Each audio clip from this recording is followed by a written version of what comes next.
मन को शांति कैसे मिलती है। एक गरीब आदमी था। वो हर रोज नजदीक के मंदिर में जाकर वहां साफ सफाई करता और फिर अपने काम पर चला जाता था। अक्सर वो अपने प्रभु से कहता कि मुझे आशीर्वाद दीजिए तो मेरे पास ढेर सारा धन दौलत आ जाए। एक दिन ठाकुर जी ने बाल रूप में प्रकट हो उस आदमी से पूछ ही लिया कि क्या तुम मंदिर में केवल इसीलिए काम करने आते हो। उस आदमी ने पूरी ईमानदारी से कहा कि हाँ, मेरा उद्देश्य तो यही है कि मेरे पास ढेर सारा धन आ जाए, इसीलिए तो आपके दर्शन करने आता हूं। पटरी पर सामान लगाकर बेचता हूं। पता नहीं मेरे सुख के दिन कब आएंगे। ने कहा, चिंता मत करो, जब तुम्हारे सामने अवसर आएगा तब ऊपर वाला तुम्हें आवाज थोड़ी लगाएगा। बस चुपचाप तुम्हारे सामने अवसर खोलता जाएगा। युवक चला गया। समय ने पलटा खाया। वो अधिक धन कमाने लगा। इतना व्यस्त हो गया कि मंदिर में जाना ही छूट गया। कई वर्षों बाद वह एक दिन सुबह ही मंदिर पहुंचा और साफ सफाई करने लगा। ठाकुर जी फिर प्रकट हुए और उस व्यक्ति से बड़े ही आश्चर्य से पूछा, क्या बात है, इतने बरसों बाद आए हो? सुना है बहुत बड़े सेठ बन गए हो। वो व्यक्ति बोला, मैंने बहुत धन कमाया, अच्छे घरों में बच्चों की शादियां की, पैसे की कोई कमी नहीं है, पर दिल में चैन नहीं है। ऐसा लगता था कि रोज सेवा करने आता रहूं, पर आ न सका। हे प्रभु, आपने मुझे सब कुछ दिया, पर जिंदगी में चैन नहीं दिया। प्रभु ने कहा कि तुमने वह मांगा ही कब था? जो तुमने मांगा वो तो तुम्हें मिल गया ना, फिर आज यहां क्या करने आए हो? उसकी आंखों में आंसू भर आए। ठाकुर जी के चरणों में गिर पड़ा और बोला, अब कुछ मांगने के लिए सेवा नहीं करूंगा, बस दिल को शांति मिल जाएगी। ठाकुर जी ने कहा, पहले तय कर कि अब कुछ मांगने के लिए मंदिर की सेवा नहीं करोगे, बस मन की शांति के लिए ही आओगे। ठाकुर जी ने समझाया कि चाहे मांगने से कुछ भी मिल जाए, पर दिल का चैन कभी नहीं मिलता, इसीलिए सेवा के बदले कुछ मांगना नहीं है। वो व्यक्ति बड़ा ही उदास होकर ठाकुर जी को देखता रहा और बोला, मुझे कुछ नहीं चाहिए, आप बस मुझे सेवा करने दीजिए। सच में मन की शांति सबसे अनमोल है। गुरु की पहचान करना सिखाती है। यह कहानी एक नवयुवक जल्दी ही बोध प्राप्त करना चाहता था। रोज गुरु से कहता कि कब बोध होगा, कब बोध होगा। एक दिन युवक को पता चला कि दूर शहर में एक ऐसा गुरु है जिसके पास लोगों की बड़ी जल्दी उन्नति होती है। वह अपने गुरु के पास जाकर बोला, गुरुदेव, मैंने सुना है एक गुरु हैं जो जल्दी ही उन्नति करा देते हैं, तो क्या आप अनुमति देंगे कि मैं उन गुरु के पास चला जाऊं? गुरु ने कहा, हाँ, चले जाओ। वह लंबी यात्रा करके उन गुरु तक पहुंच गया। जब मिला कि कहां से आए हो, उसने अपने मठ का नाम लिया। सुनकर गुरु के होंठों पर मुस्कान आ गई। वह युवक 20 वर्ष तक उनके पास रहा। साधना करते हुए बड़े उतार चढ़ाव आए। एक दिन उसके भीतर साधना का कमल खिल गया। बहुत आनंदित होकर गुरु के पास गया। प्रणाम करके उनको धन्यवाद दिया और कहा, आपकी कृपा से अंततः मेरी इच्छा पूर्ण हो गई। गुरु ने कहा, क्या तुम जानते हो कि मेरे गुरु कौन है? युवक ने कहा, यह तो आज तक मैंने पूछा ही नहीं, कृपया आज मुझे बता दीजिए। गुरु ने कहा, बेटे, तुम जिस गुरु को छोड़कर आए हो वही मेरे गुरु हैं। जो तुम्हें यहां 20 वर्षों में प्राप्त हुआ है वह मुझे मेरे गुरु ने 2 वर्षों में दिया था।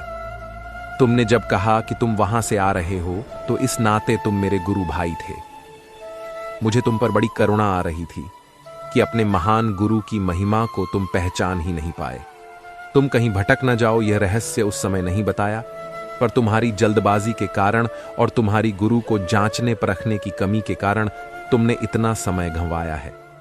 मैं जानता हूं कि अगर तुम वहां रहते तो शायद यह कार्य आधे समय में ही हो जाता, क्योंकि गुरु तो गुरु ही हैं, चेला गुरु के बराबर नहीं हो सकता।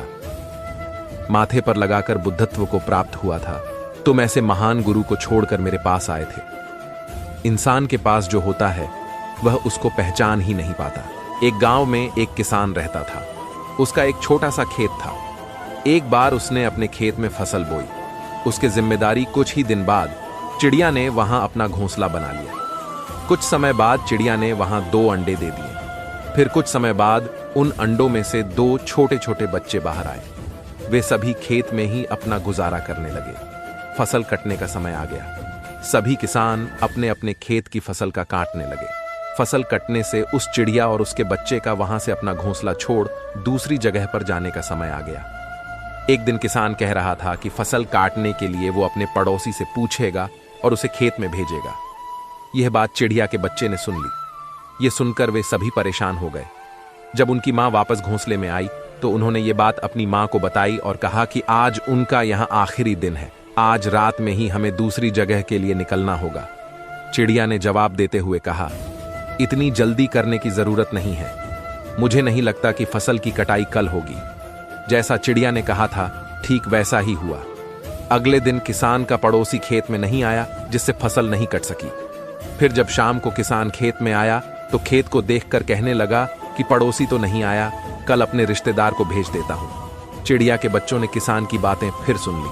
फिर से वो सभी परेशान हो गए। उन्होंने फिर ये बात अपनी मां को बताई। उनकी मां ने कहा कि तुम लोग चिंता मत करो, मुझे नहीं लगता कि किसान का रिश्तेदार आएगा, आज हमें यहां से जाने की जरूरत नहीं है। जैसा चिड़िया ने कहा था वैसा ही हुआ। किसान का रिश्तेदार खेत नहीं पहुंचा। ये सब देख चिड़िया के बच्चे हैरान हो गए। अगली शाम जब किसान खेत में आया तो खेत को ज्यों का त्यों देखकर कहने लगा कि कहने के बाद भी कोई कटाई के लिए नहीं आता है, कल वो खुद ही फसल की कटाई शुरू करेगा। ये बात भी चिड़िया के बच्चों ने सुन ली। जब बच्चों ने अपनी मां को यह बात बताई तो उसने कहा, अब ये खेत छोड़ने का समय आ गया है, हम आज ही ये खेत छोड़कर दूसरी जगह चले जाएंगे। चिड़िया के बच्चे बड़ी हैरानी से अपनी मां की बात सुन रहे थे। उन्होंने सोचा कि आखिर ऐसी क्या वजह थी कि उनकी मां इस बार खेत छोड़ने को तैयार हो गई। उन्होंने अपनी मां से जब यह बात पूछी तो चिड़िया ने कहा, बच्चों, पहले 2 बार किसान फसल की कटाई के लिए दूसरों पर निर्भर था, वह अपने काम से पल्ला झाड़ रहा था, लेकिन इस बार ऐसा नहीं है। इस बार उसने फसल काटने की जिम्मेदारी खुद ली है, इसलिए वह जरूर आएगा। इतना कहकर उसी रात बच्चे और उनकी मां उस खेत से उड़कर चले गए। सीख, दूसरों की सहायता लेनी अच्छी बात है, लेकिन अपना काम दूसरों पर टाल देना सही नहीं है। अपने काम की जिम्मेदारी स्वयं लें, इससे काम समय पर पूरा होगा और आपको दूसरों पर निर्भर नहीं रहना होगा। दूसरे भी उसी की मदद करते हैं जो खुद अपनी मदद करता है। यह आपके ऊपर निर्भर करता है कि आपके जीवन में आनंद है या दुख है। मेरे जीवन में सुख है या दुख है, उसका जिम्मेदार मैं हूं, वो बनाने वाला नहीं। कई लोग कहते हैं कर्मों का फल है, तो जल्दी जल्दी अच्छे अच्छे कर्म करो और कूद जाओ। क्या है अच्छा कर्म? 10-20 भैंस को रोटी खिला दो और कूद जाओ, जल्दी से नहीं। आप जीवित हो, क्या ये अच्छा कर्म नहीं है? एक वो है जो जाएगा इस संसार से यह कहता हुआ कि हे बनाने वाले, तुम्हारा लाख लाख शुक्रिया, और एक वो है जो जाएगा ये कहता हुआ, मेरा यह भी अधूरा रह गया, मेरा यह भी अधूरा रह गया। जो मनुष्य अपनी सुध-बुध खोकर माया के पीछे पड़ता है, अज्ञानता के पीछे पड़ता है, उसको दुख मिलेगा। ऐसे दुख का अनुभव कभी किया है जिसमें आप ये समझ रहे हैं कि आप सुखी हैं पर दुखी हैं? जीवित होना और मौत दोनों कितनी शक्तिशाली चीज है। ये जो सांस आ जा रही है बीच में, जो सारी मौत को रोक लेती है, इसकी हमें कीमत मालूम नहीं है। जो कुछ भी आपने अपने जीवन में आज तक किया है वो इसीलिए क्योंकि आपकी सांस चल रही है, और तब तक ही आप सभी चीजें कर पाएंगे जब तक सांस चलेगी। ये पृथ्वी अरबों साल पुरानी है। जब ये पृथ्वी बनी आप क्या थे? धूल। वैज्ञानिकों के हिसाब से ये पृथ्वी 5, 15, 20 अरब साल तक और रहेगी, उसके बाद ये भी धूल हो जाएगी। आइंस्टीन ने एक बात कही थी कि जो कुछ भी बनता है, जो कुछ भी बना है, उसका नष्ट होना जरूरी है। वो नष्ट होगा, सबको नष्ट होना है, परंतु आप बहुत थोड़े समय के लिए जीवित हैं।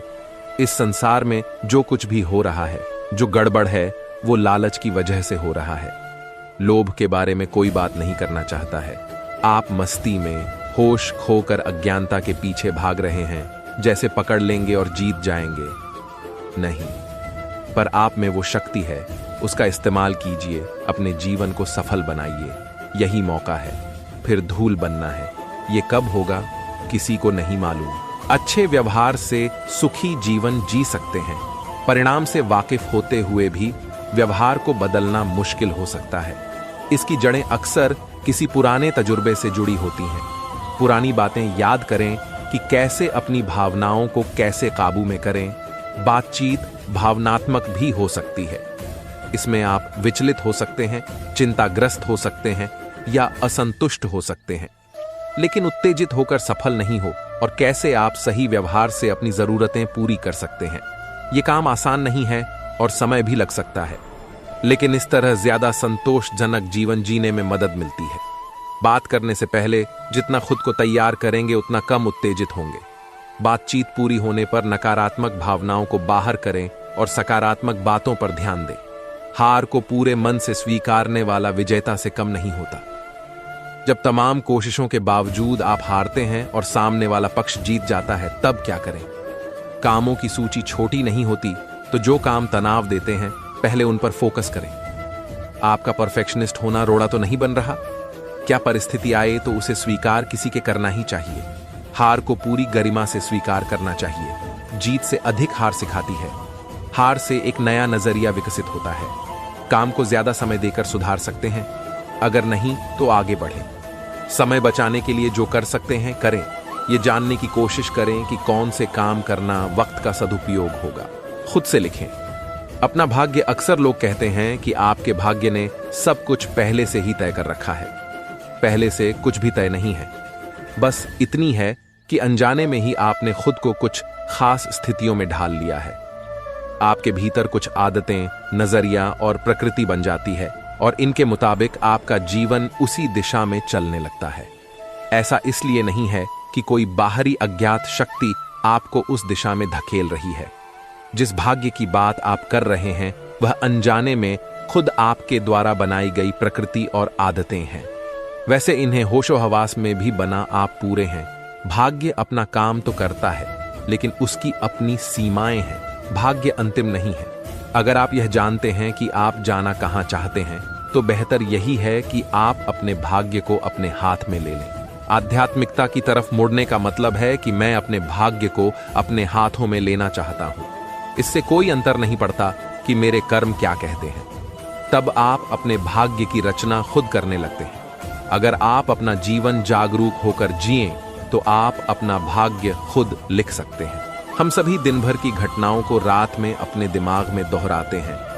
इस प्रक्रिया में हम जितनी भी बातें दोहराते हैं, उनमें से 85% बातें वे होती हैं जो हमें चोट पहुंचाती हैं। किसी ने दिन में हमें कुछ बोल दिया, कोई घटना हो गई, झगड़ा हो गया, सब दोहराते हैं। हम घटना को सोचते हैं और उस दर्द से बार बार गुजरते हैं। इसे भूतकाल में जीना कहते हैं। इसके बदले हमें वर्तमान में जीने की कला सीखनी चाहिए। ऐसा इसलिए क्योंकि वर्तमान में पुरानी बातों को सोचने से कोई फायदा नहीं है।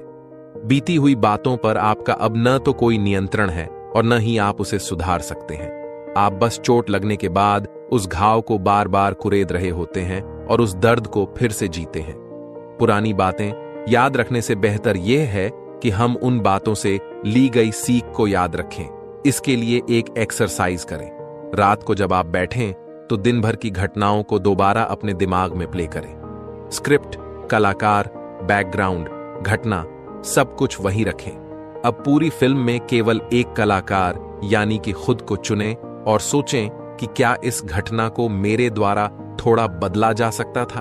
क्या जो घटना घटी, बातचीत या बहस हुई, उसे मैं सुधार सकता था। जब आप इस नजरिए से सोचेंगे तो आपको समझ आ जाएगा कि आपने इस फिल्म में अच्छा परफॉर्म नहीं किया।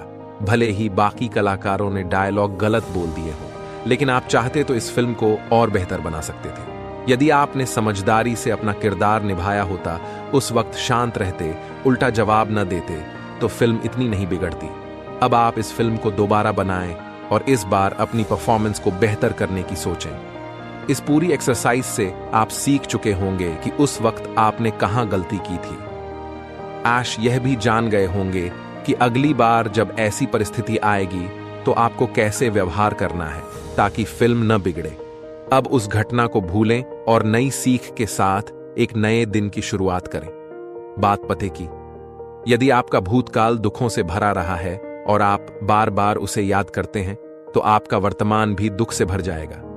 बेहतर है कि वर्तमान में जिएं। जब आप किसी व्यक्ति की सुबह की बात दोहराते हैं, तो आप उस बात में पिछली सारी बातें भी मिला लेते हैं और छोटी बात को बड़ी बात बना लेते हैं। एक आदमी रात को झोपड़ी में बैठकर एक छोटे से दिए को जलाकर कोई शास्त्र पढ़ रहा था। आधी रात बीत गई। जब वह थक गया तो फूंक मारकर उसने दिया बुझा दिया, लेकिन वह यह देखकर हैरान हो गया कि जब तक दिया जल रहा था पूर्णिमा का चांद बाहर खड़ा रहा, लेकिन जैसे ही दिया बुझ गया तो चांद की किरणें उस कमरे में फैल गईं। वह आदमी बहुत हैरान हुआ यह देखकर कि एक छोटे से दिए ने इतने बड़े चांद को बाहर रोक कर रखा। इसी तरह हमने भी अपने जीवन में अहंकार के बहुत छोटे छोटे दिए जला रखे हैं, जिसके कारण परमात्मा का चांद बाहर ही खड़ा रह जाता है। जब तक वाणी को विश्राम नहीं दोगे तब तक मन शांत नहीं होगा। मन शांत होगा तभी ईश्वर की उपस्थिति महसूस होगी। खुश रहने के लिए करें खुद की प्रोग्रामिंग कर। एक बच्ची को उसकी मां ने समझाया, जीवन में खुश रहना सबसे ज्यादा जरूरी है। इंसान अगर खुश नहीं है तो उसका जीवन बेकार है। बच्ची को एक दिन टीचर ने पूछा, बड़ी होकर क्या बनना चाहोगी? बच्ची बोली, खुश हम। इंसान टीचर ने कहा, तुमने मेरे सवाल को ठीक से समझा नहीं। बच्ची ने जवाब दिया, आपने जिंदगी को ठीक से नहीं समझा। दरअसल उसकी टीचर इंजीनियर, डॉक्टर आदि जवाबों की उम्मीद कर रही थी, इसलिए उसे बच्ची का जवाब गलत लगा। लेकिन सच तो यह है कि बच्ची ने ही सबसे सही जवाब दिया। आखिर हम सभी अच्छा डॉक्टर, इंजीनियर आदि क्यों बनना चाहते हैं? हमें लगता है कि यह बन जाने से हमें ढेरों रुपए मिल जाएंगे, अच्छा घर ले लेंगे, जीवन साथी मिल जाएगा, बच्चों को अच्छी शिक्षा मिल जाएगी, कुल मिलाकर हम खुश हो जाएंगे। खुशी, यही तो हम अंत में चाहते हैं। बच्ची ने पहले ही इसका जवाब दे दिया, तो क्या गलत किया? हम सभी ने अपनी जिंदगी की प्रोग्रामिंग कुछ इस तरह की है, जब मुझे फलां चीज मिल जाएगी तो मैं खुश हो जाऊंगा, यानी जब तक वह चीज नहीं मिलेगी मैं खुश नहीं होऊंगा। लेकिन क्या आपको पता है, इस तरह हम लक्ष्य नहीं तय करते बल्कि खुशियों को टालते हैं। हम अपनी प्रोग्रामिंग इस तरह क्यों नहीं करते कि मैं हर रोज हर पल खुश रहूंगा, चाहे कुछ भी हो जाए। आपको अपना नजरिया बदलते हुए खुद को 24 घंटे खुश रखने की प्रोग्रामिंग करनी होगी। दो दोस्तों को ही लें, दोनों को एक स्थान पर पहुंचना है और बारिश हो रही है। एक दोस्त कहता है, यार बारिश को भी अभी होना था, थोड़ी देर बाद होती तो इसका क्या बिगड़ जाता। भगवान हमेशा मेरे काम ऐसे ही बिगाड़ता है। पूरे कपड़े खराब हो गए, हर तरफ कीचड़ हो गया है, ऊपर से अब सर्दी भी हो जाएगी। वहीं दूसरा दोस्त कहता है, यार क्या शानदार मौसम है, बहुत दिनों बाद बारिश में भीगने का मौका मिला। कीचड़ में उछल कूद किए तो जमाना गुजर गया। आसपास के पेड़ों को देखो, कितने तरोताजा लग रहे हैं। भगवान यह पल यहीं रुक जाए तो यह है जिंदगी की असली खुशी के मायने। बात पते की, हम संसर्ग का पीरियड लंबा और खुशी का पीरियड छोटा क्यों बनाते हैं? इस तरह तो हम जीवन के 25% हिस्से में भी खुश नहीं रह पाएंगे। हम सभी दिन में कई बार चिड़चिड़ाहट के शिकार होते हैं। कई लोगों को यह आम बात लगती है, लेकिन यह गंभीर समस्या है। वह इसीलिए क्योंकि जितना ही ज्यादा हम चिड़चिड़ाएंगे उतनी ही हमारी जल्दी डिस्चार्ज होगी, हम गाड़ी ऊर्जा कम होगी, हमारी कार्य क्षमता की बैटरी चला रहे हैं, हमें कहीं जल्दी पहुंचना है और सामने वाला गाड़ी बहुत धीमे चला रहा है, वह हमें निकलने का रास्ता भी नहीं दे रहा। हम चिड़चिड़ाना शुरू कर देते हैं। हमें किसी को तुरंत ईमेल करना है, हम सिस्टम ऑन करते हैं और पता चलता है कि नेट बहुत स्लो है। हम बाल नोचने लगते हैं। हम मीटिंग में बैठे हैं, हमारी बाजू वाली कुर्सी पर बैठा व्यक्ति कुछ इस तरह हिल रहा है कि चरर मरर की आवाज आ रही है। हम चिड़चिड़ाने लगते हैं। दिन भर में ऐसी कई घटनाएं हमारे साथ होती है जो हमारी बैटरी तेजी डिस्चार्ज करती है। इस चिड़चिड़ेपन को कैसे कम किया जाए, इस पर मैं एक सज्जन का उदाहरण दूंगी। वे रंगकर्मी हैं और विभिन्न शहरों में जा जाकर नाट्य प्रस्तुतियां दिया करते हैं। नाटक शुरू होने के पहले वे हमेशा दर्शकों से निवेदन करते हैं कि कृपया नाटक के दौरान अपने मोबाइल फोन बंद रखें, लेकिन जब भी वे मंचन शुरू करते हैं कोई न कोई फोन बज ही जाता है। जब भी ऐसा होता है वे मंचन कुछ पल रोककर उस रिंगटोन को सुनते हैं और उस पर झूमते हैं। जब रिंगटोन बंद हो जाती है तो वे उस व्यक्ति को कहते हैं, थैंक यू, आपने इतनी बढ़िया रिंगटोन मुझे सुनाई। मैंने एक बार उनसे कहा, मैं आपकी जगह होती तो बहुत चिड़चिड़ा जाती, आपको चिढ़ नहीं होती? उन्होंने जवाब दिया, पहले मैं भी चिड़चिड़ाने लगता था, मेरे चेहरे के भाव बदल जाते थे।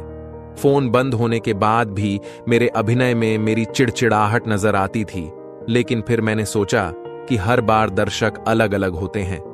भला अब हम कितने लोगों को सुधार सकते हैं?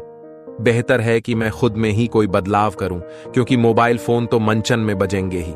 मैंने तय किया कि अब मैं हर मोबाइल टोन को एंजॉय करूंगा। शुरुआत में दिक्कत आई थी, लेकिन अब मुझे इस पर चिढ़ नहीं होती। मैंने अपनी कमजोरी पर विजय पा ली है। बात पते की है, दुनिया आपके मुताबिक नहीं चल सकती। साथ ही हर व्यक्ति का अपना अलग स्वभाव है। हम लोगों को बदल नहीं सकते। बेहतर है खुद को बदले। हर व्यक्ति की चिड़चिड़ाहट की वजह अलग अलग होती है। उन चीजों की लिस्ट बनाएं और देखें कि किस तरह यह चिड़चिड़ाहट कम हो सकती है। अपने चंचल बच्चे का ध्यान सबसे पहले रखें। हम सभी ने ऐसी मां जरूर देखी होगी जो बच्चे को झूले में लिटा देती है और घर के सारे काम करती है। घर के सारे कामों को करते हुए भी उसका ध्यान बच्चे पर ही रहता है। उसकी नजर बच्चे पर रहती है कि कहीं वह रो तो नहीं रहा। यहां मां ने अपनी प्राथमिकता बिल्कुल तय कर रखी है कि उसके लिए सबसे पहले नंबर पर आता है उसका बच्चा, फिर घर का काम। हमारी जिंदगी भी कुछ ऐसी ही है। यहां मन ही हमारा छोटा सा बच्चा है जिसका हमें हर पल ध्यान रखना है। हम ऑफिस, घर, क्लास कहीं भी हों और कोई भी काम कर रहे हों, हमारी नजर बच्चे यानी कि अपने मन पर होनी चाहिए। हम भले ही कोई भी जिम्मेवारी निभा रहे हों, हमारा ध्यान मन पर हो कि कहीं ये दुखी तो नहीं, इसे किसी बात का बुरा तो नहीं लगा, ये कोई गलत विचारों को पकड़कर तो नहीं बैठा। अपने कामों में से मिनट निकालकर मन को देखें, और यदि वह अशांत है, उसे प्यार की जरूरत है, तो उसकी जरूरतों को पूरा करें।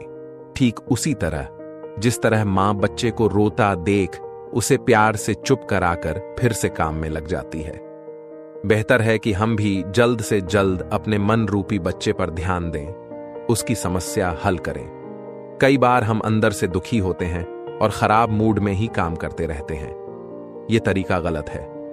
हमारी पहली जिम्मेवारी अपने मन के प्रति है।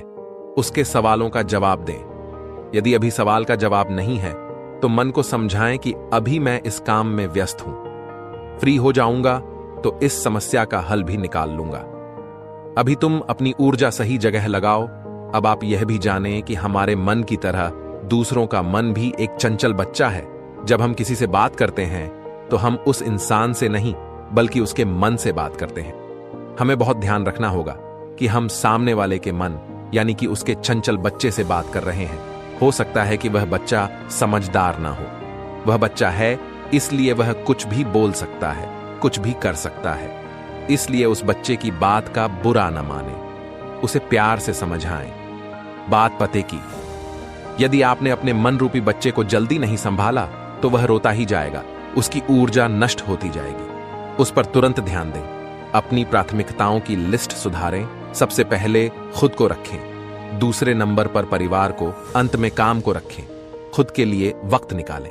मन मारकर काम न करें, नौकरी में तलाशें। खुशी, आपने अपने आसपास कई लोगों को देखा होगा जो ये सोचते हैं कि मैं कहां से इस जॉब में फंस गया, मुझे तो फलां काम करना पसंद है, लेकिन घर चलाने के लिए यह नौकरी मजबूरी में करनी पड़ रही है। अपनी इच्छाओं को मारकर कब मुझे इस फालतू काम से छुटकारा मिलेगा। आदि लोग इस तरह की बातें सोचते हैं और दुखी हो कर वह काम सालों साल करते रहते हैं। इस तरह न वे खुद को खुश रख पाते हैं और न वह काम ही अच्छे से कर पाते हैं। दुनिया में ऐसे बहुत सारे लोग हैं जो अपनी पसंद का काम नहीं कर पाते। पारिवारिक जिम्मेवारियां हों, परिस्थितियां हों या कोई और वजह। इस सत्य को स्वीकारना जरूरी है कि काम तो करना ही है।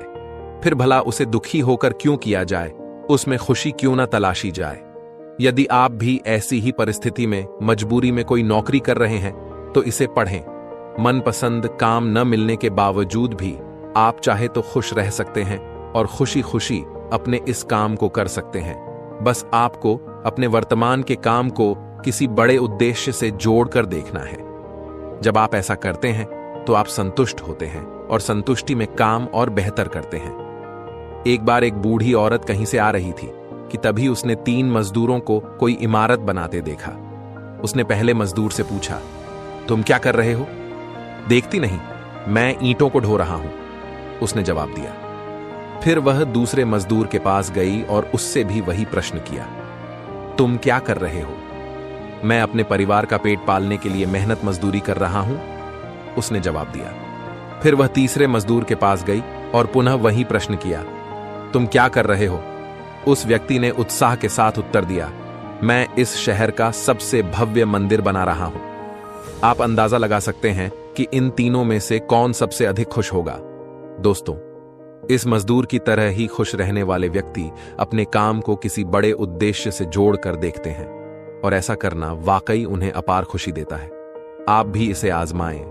बात पते कि आप जो भी काम करते हैं उसके बारे में अच्छा सोचें, उस काम का बेहतरीन पहलू तलाशें, पता लगाएं कि उसमें आपकी भूमिका कितनी बड़ी है। अपने काम को हम खुद महत्वपूर्ण बनाते हैं। जब एक इमारत बनाने वाला मजदूर केवल ईंट लगाकर खुशी हासिल कर सकता है, तो आप क्यों नहीं? जिनसे तंग हैं उनके प्रति अपना व्यवहार बदलें, लोगों के प्रति भावनाएं बदलें, विनम्र रहें जिनके साथ काम करते हैं। अगर उनसे तंग रहते हैं तो आप उनके लिए बुरा सोचने लगते हैं। यह सोच धीरे धीरे आपके व्यवहार में झलकने लगेगी। लेकिन सभ्य और विनम्र बने रहना जरूरी है, इसलिए कि काम साथ मिलकर करना है। उनके प्रति भावना बदलने की कोशिश करें, उन्हें मदद पूछें। यह आप दोनों के लिए फायदेमंद साबित होगा। माफ करने से इसलिए पीछे नहीं हटना चाहिए। लोग इसलिए माफ नहीं करते क्योंकि इसे लेकर उनके मन में गलतफहमी है। उन्हें लगता है माफ करके वो उस व्यक्ति के व्यवहार को मान्यता देते हैं। वो सोचते हैं कि माफ करके उन्हें समर्थन दे रहे हैं। आपको अपने को नुकसान पहुंचाने वाले व्यवहार पर ध्यान देने की जरूरत नहीं है। आपको केवल माफ करना है, जिससे कि आप अपने जीवन की ओर दोबारा लौट सकें। नियमित मंथन से ही नए विचार जन्म लेंगे। अगर आप अपने लक्ष्य हासिल करने के 20 तरीके सुबह उठने से पहले तय कर लें, तो आपका पूरा दिन रचनात्मक गुजरेगा। अगर आपने इस नियम को 5 दिन भी आजमा लिया, तो आपके पास 100 नए विचार होंगे। ऐसे विचार जो लक्ष्य हासिल करने में आपकी मदद करेंगे। नियमित विचार मंथन से आपके पास ढेर सारे नए विचार होंगे, जिनको आप दिन भर आजमा सकते हैं। जीवन स्तर को ऊंचा उठाना चाहते हैं, तो सोचिए आप वहां पहुंच गए हैं और ठीक वैसी ही जिंदगी जी रहे हैं जिसकी आपने कल्पना की थी। जब आप अपने लक्ष्य को उस भावना के साथ जोड़ते हैं जो आपको उसे हासिल करने पर होगी, तो आप अपने दिमाग की उच्च स्तरीय शक्ति को सक्रिय करते हैं, अपनी रचनात्मकता को गति देते हैं। सकारात्मक बने रहने के लिए ये वाक्य दोहराएं। 1, मुझे खुद पर यकीन है और अपने किए काम पर कोई संदेह नहीं करूंगा। 2, मैं जिंदगी से खुश हूं और इसके प्रति आभार, ग्रैटिट्यूड मानता हूं। 3, मैं कुछ भी कर सकता हूं, भले ही इसमें उम्मीद से ज्यादा वक्त लगे। 4, मैं जैसा महसूस कर रहा हूं उसे वैसा ही सहर्ष स्वीकार करूंगा। 5, खुद को और जिन्होंने मेरे साथ गलत किया उन्हें भी माफ करूंगा। 6, बेहतर भविष्य के लिए रोज एक कदम आगे बढ़ाऊंगा। 7, मेरे पास बहुत अच्छे आइडियाज हैं, मैं उन्हें पूरा होते हुए देख रहा हूं। 8, मैं किसी से अपनी तुलना नहीं करूंगा क्योंकि हर व्यक्ति अलग है। 9, मैं भरोसा रखूंगा कि हर चीज बेहतरी की दिशा में बढ़ रही है। 10, मैं हमेशा खुशी को चुनूंगा। 11, मैं दूसरों के कहे का खुद पर नकारात्मक असर नहीं होने दूंगा। 12, मैं खुशी नहीं देने वाली चीजों, घटनाओं, शब्दों पर ध्यान नहीं दूंगा। 13, मैं अपनी ऊर्जा सिर्फ महत्वपूर्ण चीजों पर लगाऊंगा। 14, मैं सफलता के लिए हमेशा सकारात्मक सोचूंगा। 15, मैं मजबूत हूं और कोई चीज मुझे आगे बढ़ने से नहीं रोक सकती। आपकी जिंदगी में हर परिवर्तन किसी विचार के आपके दिमाग में उपजने के साथ ही होगा। विचार ही भविष्य की कुंजियां हैं। विचारों में ही आपकी तमाम समस्याओं के उत्तर छिपे हुए हैं और लक्ष्य को हासिल करने के रास्ते भी। आपको जरूरत है विचारों का जनरेटर बनने की, ताकि आपके दिमाग में लगातार हो रहे परिवर्तनों और आसपास बन रहे मौकों के लिए नित्य नए और बेहतर विचार आते रहें। सौभाग्यवश आप मूलतः रचनात्मक होते हैं। यह एक प्राकृतिक गुण होता है। आपका जन्म ही इसके साथ हुआ है। लेकिन रचनात्मकता भी इस्तेमाल के सिद्धांत पर ही निर्भर होती है, जो कहता है अगर आप इसे इस्तेमाल नहीं करते तो इसे गंवा देते हैं, कम से कम अस्थायी तौर पर। अच्छी खबर यह है कि आप इस किताब में दी गई कुछ निश्चित पद्धतियों और तकनीकों को अपनाकर अपनी रचनात्मकता को जागृत कर सकते हैं। आगे बढ़े और पीछे की सोचें। आपकी सोच को बदलने के लिए जरूरी है कि आप इस बात को लेकर अपने विचारों और कल्पना को और व्यापक करें जो आप बन सकते हैं। ऐसी बातें जो आप कर सकते हैं और ऐसी भी जो आपको करनी चाहिए थी। हर वो व्यक्ति जो कि अपनी जिंदगी में कुछ उल्लेखनीय हासिल करता है, इस बड़ी सोच या दृष्टि के साथ करता है कि उसके लिए क्या संभव है। वे अपने वर्तमान माहौल, अपनी निजी सीमाओं और समस्याओं से ऊपर उठकर खुद की शुरुआत करो। हम जीवन में कोई भी काम तभी करते हैं जब कुछ मिलने को हो, लेकिन जीवन में वे ही क्षण महत्वपूर्ण हैं जब आप कुछ ऐसा करते हैं जिसमें भी नहीं मिलता। जब कुछ मिलने के लिए आप करते हैं तब बहुत क्षुद्र हाथ में आता है। विराट को पाने के लिए कुछ पाने की आकांक्षा नहीं होनी चाहिए, हो तो फिर बाधा हो जाएगी। अगर आपसे कोई पूछे प्रेम किस लिए करते हैं, तो क्या कहेंगे? कहेंगे प्रेम स्वयं में ही आनंद है, उसके बाहर और कोई कारण नहीं जिसके लिए प्रेम करते, और अगर कोई किसी कारण से प्रेम करता हो तो यह सच्चा नहीं है। ठीक वैसे ही ध्यान करने के लिए जब हम पछते हैं कि क्या मिलेगा, वह हमारा लोभ पूछ रहा है। मोक्ष मिलेगा कि आत्मा मिलेगी कि नहीं? नहीं, कुछ भी नहीं मिलेगा, और जहां कुछ भी नहीं मिलता वहीं सब कुछ वह मिल जाता है जिसे हमने कभी खोया नहीं, जिसे हम कभी खो नहीं सकते, जो हमारे भीतर मौजूद है। यदि उसको पाना हो तो कुछ और पाने की चेष्टा सार्थक नहीं हो सकती है। सब पाने की चेष्टा छोड़कर जब हम मौन रह जाएंगे तो उसके दर्शन होंगे जो हमारे भीतर निरंतर मौजूद है। उसे पाने के लिए सारी क्रियाएं छोड़कर अक्रिया में हो जाना जरूरी है। यदि मुझे आपके पास आना हो तो दौड़ना पड़ेगा, चलना पड़ेगा, और यदि मुझे मेरे ही पास आना हो तो फिर कैसे दौड़ूंगा और कैसे चलूंगा? दौड़ते हैं दूसरे तक पहुंचने के लिए, अपने तक पहुंचने के लिए सब दौड़ छोड़ देनी होती है। क्रिया होती है कुछ पाने के लिए, लेकिन जिसे स्वयं को पाना है उसके लिए कोई क्रिया नहीं होती, सारी क्रिया छोड़ देनी होती है। जो क्रिया छोड़कर, दौड़ छोड़कर रुक जाता, ठहर जाता, वह स्वयं को उपलब्ध हो जाता है। स्वयं को उपलब्ध कर सब उपलब्ध कर लेना है, और जो इसे खो देता है वह सब पा ले तो भी उसके पाने का कोई मूल्य नहीं। एक दिन वह पाएगा कि वह खाली हाथ था, खाली हाथ है। अज्ञान की स्थिति में सिवाय ध्यान के और कोई मार्ग नहीं है, और ध्यान अज्ञान का कृत्य नहीं है। जब भोजन करने बैठो तो प्रभु को प्रणाम करके उसका धन्यवाद अवश्य करो। मैं आपका दिव्य प्रसाद ग्रहण कर रहा हूं, मुझे इस लायक बनाए रखना कि मैं अपनी कमाई खाऊं, पाप की कमाई घर में न लाऊं, उसमें बेगुनाहों का खून न हो, किसी के बच्चों का हक न हो, मेरी कमाई पवित्र हो, जिससे मैं पवित्र अन्न को दिव्य प्रसाद के रूप में ग्रहण कर सकूं। मानसिकता आपको कैसे अमीर बनाती है? सच कहें तो आपका पैसा नहीं बनाता है, आपकी मानसिकता पैसा बनाती है। पैसा बनाने के लिए हमें अपनी मानसिकता को ठीक करने की आवश्यकता है। जब आप अपने दिमाग को खोलते हैं तो और अधिक बहुतायत पैसा बनाते हैं। आप पैसा बनाने के लिए अपने स्वयं के लिए असीमित उत्पादन करते हैं। असली खुशी आपके भीतर ही है। अपने ही शरीर से निकलने वाली सुगंध की तलाश में कस्तूरी मृग जंगल में यहां से वहां दौड़ता रहता है। वह यह नहीं जान पाता कि सुगंध का स्रोत उसके ही भीतर है। हम अपनी खुशी को लोगों, जगह और चीजों से जोड़ते हैं। हम सोचते हैं कि जब वे सभी हमारी इच्छा के मुताबिक हो जाएंगे तो हम खुश हो जाएंगे, जबकि जो खुशी बाहरी चीजों पर निर्भर होती है वह बहुत कमजोर होती है। जिस क्षण परिस्थितियां बदलती हैं, खुशी गायब हो जाती है। 1 जून 2013 में आई भयानक बाढ़ ने उत्तराखंड अनेक भवनों व निर्माण को ध्वस्त कर दिया। टीवी की एक टीम परेशान लोगों से बात कर रही थी। अचानक से कैमरा बेघर हुई एक महिला की ओर मुड़ा, लेकिन वह भगवान शिव को धन्यवाद देने में व्यस्त थी, क्योंकि उसके पति, बच्चे और नाती पोते सुरक्षित थे। तबाही के बीच यह महिला सकारात्मकता, उम्मीद और संतुष्टि से भरी थी। यहां रहस्य क्या था? यह सिर्फ उसके सोचने का तरीका था। परिस्थितियां दुखद थीं, लेकिन अपने नुकसान पर ध्यान केंद्रित करने की बजाय वह इस हालात में भी जो अच्छा दिख रहा था उस पर ही ध्यान केंद्रित कर रही थी। इसीलिए कहा जाता है कि दर्द को टाला नहीं जा सकता, लेकिन दुख एक विकल्प है। दर्दनाक स्थितियों से कोई नहीं बच सकता, लेकिन कोई भी हमें दुखी होने के लिए मजबूर नहीं कर सकता। सफल लोग अपने मानसिक संसाधनों को ठीक से रखने की क्षमता की वजह से खुद को बाकी लोगों से अलग दिखाते हैं। वे खुश व प्रेरित रहने के लिए अपने विचारों को न्यायोचित तरीके से चुनते हैं।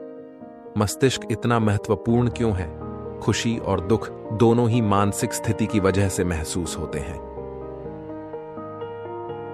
सकारात्मक विचार दिमाग और आत्मा दोनों के ही लिए लाभदायक। उदाहरण के लिए दया, बलिदान, दूसरों की सेवा जैसे कार्यों के बारे में सोचना हमें अच्छा महसूस कराता है, जबकि इसके उलट किसी को नुकसान पहुंचाने या मतलबी व्यवहार से नकारात्मक विचार आते हैं और खराब महसूस होता है। इसीलिए दिमाग ही अकेला ऐसा कारक है जिससे हम जिंदगी की दिशा व गुणवत्ता तय कर सकते हैं। मानसिक शांति अब वास्तविक क्यों लगती है? जब हम हर चीज का आकलन अपने स्वार्थ के चश्मे से करते हैं और जब चीजें हमारी उम्मीद के मुताबिक नहीं होती हैं, हमारा अहम नकारात्मक विचार पैदा करता है। बार बार नकारात्मक विचारों पर ध्यान केंद्रित करने से धीरे धीरे हमारा दिमाग ऐसे संदेशों को पसंद करने लगता है और जब तक हमें इसका एहसास होता है, यह आदत बन चुका होता है। कूड़े से भरे बगीचे की तरह एक अशांत मस्तिष्क लगातार अनुत्पादक विचारों को उत्पन्न करता रहता है और इससे अवचेतन के स्तर पर गलत धारणाओं का समावेश होता है। इसीलिए हम में से अनेक अपनी जिंदगी में लगने वाले धक्के के लिए दूसरों को या हम ईश्वर में विश्वास तक खो सकते हैं या अध्यात्म दूर हो सकते हैं। इससे न तो समस्या का समाधान होता है, न ही मानसिक शांति मिलती है। आज प्यार की जगह लोग एक दूसरे से नफरत कर रहे हैं। इसका कारण है कि जिसने जीवन में असली प्यार को कभी महसूस ही नहीं किया, जो प्यार को जानता ही नहीं है, वह तो नफरत से ही प्यार करेगा। हमने नफरत से प्यार करना सीख लिया है। प्यार से प्यार करना हम जानते ही नहीं है। हम अपने आप से, जो हमारे अंदर मौजूद शक्ति है, उससे प्यार करना नहीं सीखेंगे तो फिर हम किससे प्यार करना सीखेंगे? हमने अपनी आशाओं से प्यार करना सीखा है। जब हम घर आते हैं तो हमारी आशा रहती है कि बढ़िया खाना खाने को मिलेगा, परंतु ऐसा नहीं होता है। तब हमारा प्यार कहां चला जाता है? आप अपने बेटे से प्यार करते हैं और अगर आपका बेटा स्कूल में फेल हो जाए तो आपके प्यार को क्या हो जाता है?